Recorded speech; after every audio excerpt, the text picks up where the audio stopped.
दोस्तों, आज हम संख्या और संख्या पद्धति के बारे में अध्ययन करेंगे। इसे नंबर एंड नंबर सिस्टम भी कहते हैं। अंक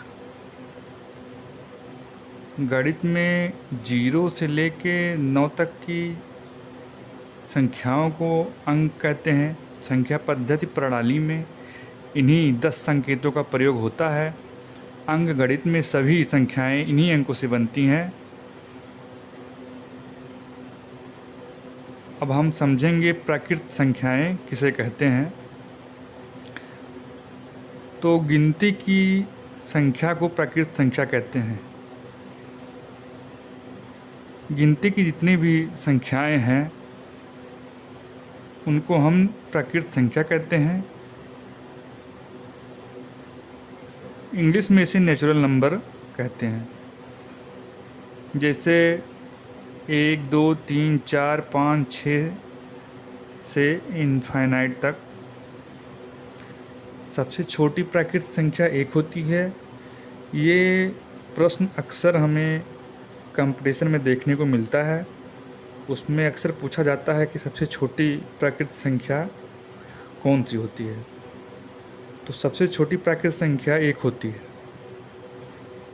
पूर्ण संख्या होल नंबर किसे कहते हैं। तो प्राकृत संख्या में अगर हम 0 शामिल कर लेते हैं तो वह पूर्ण संख्या कहलाती है।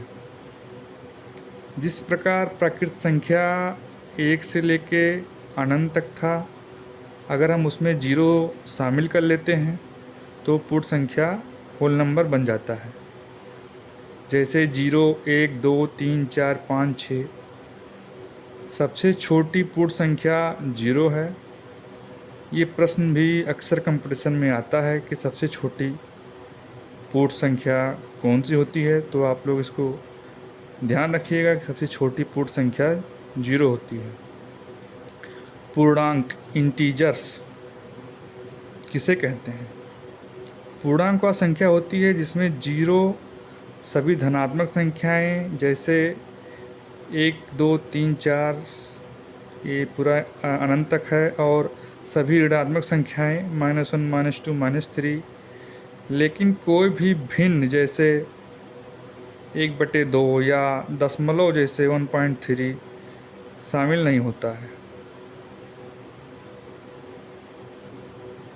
मतलब पूर्णांक संख्याएं जो हैं वो 0 हैं, सभी धनात्मक संख्याएं, सभी ऋणात्मक संख्याएं इसमें शामिल होती हैं।